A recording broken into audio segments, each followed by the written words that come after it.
নন্দীগ্রামে প্রচারে গেলে দেবাংশুকে চোর স্লোগান, তৃণমূল প্রার্থীকে চোর স্লোগান বিজেপির।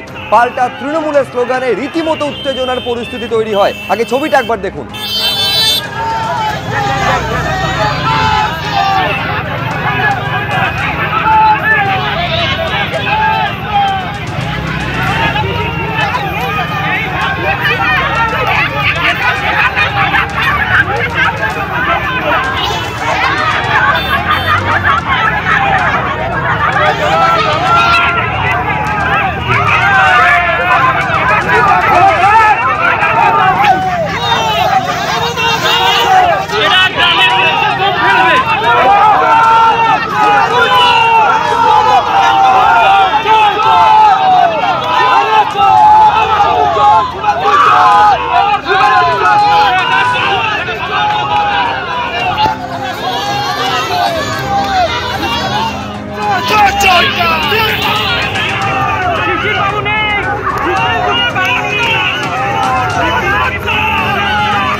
যে ছবি আপনারা দেখছেন, যে বাইকে চেপে যখন প্রচার করছেন দেবাংশু ভট্টাচার্য, তমলুক লোকসভা কেন্দ্রের তৃণমূল প্রার্থী, নন্দীগ্রামে যখন প্রচারে যাচ্ছিলেন তখন তাকে উদ্দেশ্য করে চোর স্লোগান দেওয়া হয়। তৃণমূল প্রার্থীকে চোর স্লোগান দেওয়া হয় বিজেপির তরফে, পাল্টা তৃণমূলের তরফেও স্লোগান দেওয়া হয়। আর এই স্লোগান, পাল্টা স্লোগানকে কেন্দ্র করে রীতিমতো উত্তেজনার পরিস্থিতি তৈরি হয়। একেবারে বিজেপি এবং তৃণমূল কর্মী সমর্থকদের মধ্যে বচসা তৈরি হয়ে যায়।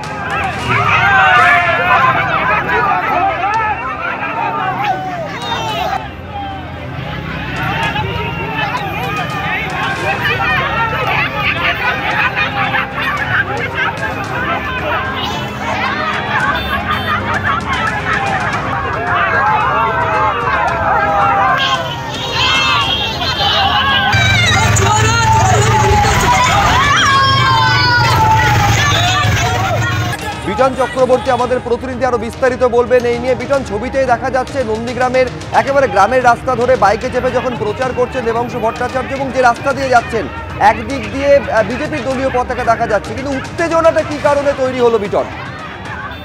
একদম সত্যজিৎ, তোমাকে বলে রাখি যে ফের, কেননা কয়েকদিন আগে নন্দীগ্রাম ২ নম্বর ব্লকের ঘোলপুকুরি এলাকাতে গিয়ে যেভাবে চোর চোর স্লোগান শুনতে হয়েছিল তৃণমূল কংগ্রেসের তমলুকের প্রার্থী দেবাংশু ভট্টাচার্যকে, একই রকমভাবে আজকে দেবাংশু ভট্টাচার্য তিনি নন্দীগ্রাম ১ নম্বর ব্লকের ভেকুটিয়া গ্রাম পঞ্চায়েত এলাকার বিভিন্ন জায়গায় তিনি প্রচার সারেন এবং প্রচারের ফাঁকে তিনি যখন এই ভেকুটিয়া গ্রাম পঞ্চায়েত এলাকার জেলেমারাতে তার এক দলীয় কর্মী সমর্থকদের বাড়িতে তিনি যখন যাচ্ছিলেন তখন তাকে কিন্তু ঘিরে ধরে রীতিমতো চোর চোর স্লোগান দিতে শুরু করে এবং তাকে দেখে কটূক্তিও করা হয় বলে অভিযোগ।